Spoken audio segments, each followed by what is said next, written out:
अस्सलाम वालेकुम जी, मैं हूं शहबाज कुरैशी और बेसिक कॉस्मेटिक्स मैन्युफैक्चरिंग के कोर्स के कोर लेक्चर के साथ आज मैं हाज़िर हूं। और आज हम बात करेंगे केटानिक सर्फेक्टेंट्स की, यानी इमल्सिफायर्स की। केटानिक इमल्सिफायर्स जो से हैं उसका क्रीम्स एंड लोशंस में ख़ास तौर पे कॉस्मेटिक्स में इतना ज़्यादा स्कोप नहीं है, तो ब्रीफली उसकी बात कर लेते हैं। इन पे बेसिकली पॉजिटिव चार्ज होता है और इसके अलावा ये स्किन पे कंडीशनिंग इफ़ेक्ट भी लेके आते हैं।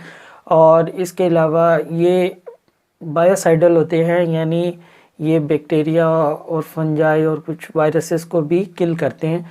तो मोस्टली इसका जो ज़्यादा यूज़ होता है फार्मास्यूटिकल्स में होता है। इनकी मैं मिसाल आपको दे देता हूँ। सिट्रीमोनियम क्लोराइड है और बेंजलकोनियम क्लोराइड है और सीटाइल पायरिडिनम क्लोराइड है। इस तरह के और भी बहुत से केटाइनिक जो से हैं इमल्सिफायर्स होते हैं, क्योंकि केटाइनिक इमल्सिफायर्स का कॉस्मेटिक्स में स्किन केयर के अंदर स्कोप कम है, तो मैंने इसको जस्ट बहुत ही ब्रीफली आपको बताया। अब मैं आपसे बात करूंगा, आपको शुरू से रिकैप करता हूं कि हमने सबसे पहले क्रीम्स एंड लोशंस को डिस्कस किया, फिर उसके 3 कंपोनेंट्स को डिस्कस किया जो आज के लेक्चर तक मैं कवर कर चुका हूं। तो अब बात आती है कि हमने इमल्सिफायर डाले, ऑयल डाले और वाटर डाले और मिक्स किया।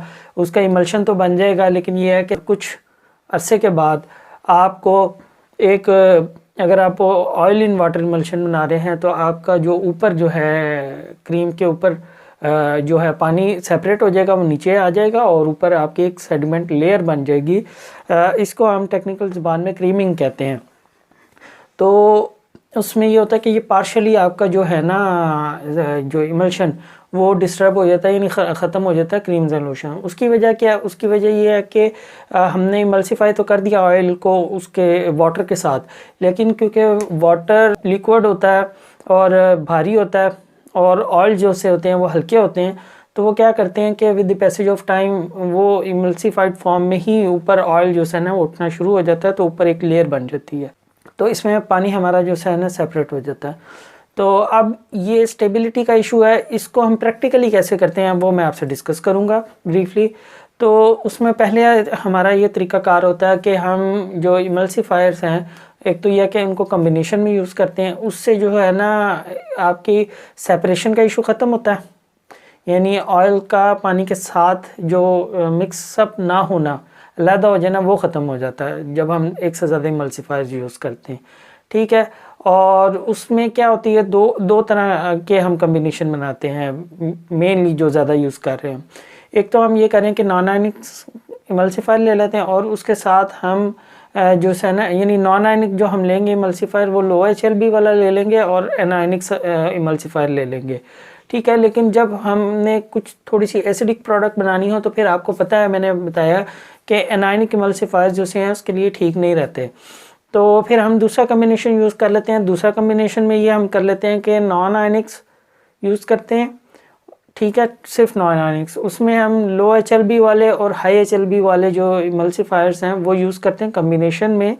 और मैंने अभी आपको पिछले लेक्चर में नॉन आयनिक्स वाले में उसका थोड़ा सा बताया था, तो हम उससे भी क्रीम स्टेबल कर सकते हैं। ठीक है, अभी ये जितनी मैंने आपको चीज़ें बताई हैं ये सिर्फ और सिर्फ ऑयल को पानी से अलग ना होने देने के लिए बताई हैं। तो जो मैंने शुरू में आपको प्रॉब्लम बताई है कि ऊपर क्रीमिंग हो जाती है, यानी पार्शली सेपरेशन हो जाती है, फुली सेपरेशन नहीं होती ऑयल की, पार्शली सेपरेशन हो जाती है, तो उसको रोकने के लिए हम क्या स्ट्रेटजी अपनाते हैं? हम ये अपनाते हैं कि जो हमारा ऑयल इन वाटर इमल्शन की बात कर रहा हूँ कि उसमें हम जो वाटर फेज़ है हमारा, हम क्या करते हैं कि उसके अंदर ऐसी रुकावटें खड़ी कर देते हैं, उसके अंदर ऐसी चीज़ें डाल देते हैं जो इसको पार्शल सेपरेट भी नहीं होने देती। यानी मैंने बताया कि ऑयल्स हल्के होते हैं, तो जो इमल्सिफाइड क्रीम होती है, ऑयल्स होते हैं, तो वो थोड़ा तो ऊपर आने लग जाते हैं, और रहते इमल्सिफाइड ही है लेकिन पानी में ऊपर आने लग जाते हैं, पानी नीचे बैठने लग जाता है।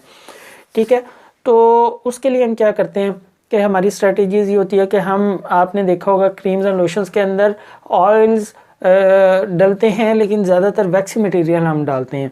यानी वैक्सेस जो सॉलिड रूम टेम्परेचर पे मटेरियल होते हैं वो डालते हैं। वो वैक्सेस वाले जो आपको मैंने ऑयल फेज वाली जो वीडियो थी उसमें भी बताया था। तो मिसाल के तौर पे हम उसमें सीटाइल स्टीराइल अल्कोहल डाल देते हैं, बीज वैक्स डाल देते हैं, लैनोलीन अल्कोहल डाल देते हैं, बटर्स यूज़ कर लेते हैं, वेजिटेबल बटर जो से आते हैं, शिया बटर और इस तरह के, और स्टीरिक एसिड वगैरह ये हम यूज़ कर लेते हैं। तो वो वाटर के अंदर जब इमल्सिफाइड होते हैं तो वो एक तरह का थिक जेल सा बन जाता है, जेल नेटवर्क बन जाता है इसका, आपकी जो होती हैं ये ऑयल वैक्सेस का। तो वो फिर एक वो उसकी मूवमेंट जो सी है ना ऑयल की, इस यानी इमल्सिफाइड ऑयल की, वो उसकी मूवमेंट को थोड़ा हिंडर करती हैं, रोक देती हैं, फिर वो ऊपर ट्रैवल नहीं करता, क्रीमिंग नहीं होती। तो दूसरी अप्रोच हम ये करते हैं कि हम इसमें वाटर फेज जो सा होता है उसके अंदर हम जेलिंग एजेंट डाल देते हैं, वो जेली सी बन जाती है। तो जेली के अंदर वैसे ही मूवमेंट वो फिर उस रिस्ट्रिक्ट हो जाती है, फिर वो जेल की वजह से वो मूव नहीं कर पाता, ठीक है ना।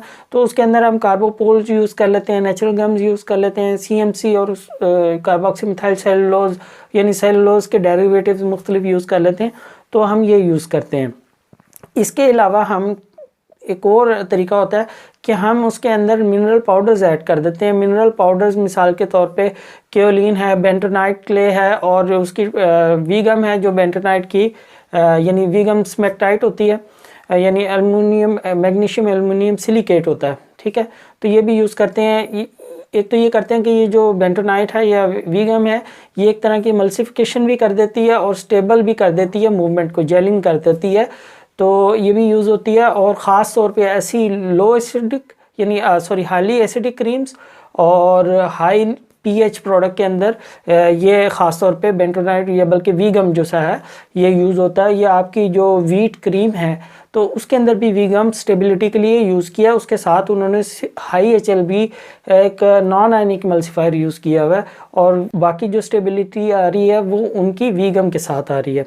तो आज तक के लिए इतना ही। इंशाल्लाह फिर नेक्स्ट उसमें हम फार्मूलेशन जो मैंने ऑलरेडी शेयर की हुई है एक एक फार्मूलेशन को हम डिस्कस करेंगे कि इसके अंदर ये इंग्रेडिएंट्स क्यों डाले हैं, क्या मकसद है। तो इंशाल्लाह नेक्स्ट वीडियो में इंशाल्लाह फिर वो देखेंगे और आपको फिर फार्मूलेशंस की बुनियाद की उनके स्ट्रक्चर की सही समझ आएगी कि क्या होता है, क्यों ये चीज़ें डाली होती हैं। तो इंशाल्लाह फिर नेक्स्ट लेक्चर में आपसे मुलाकात होगी।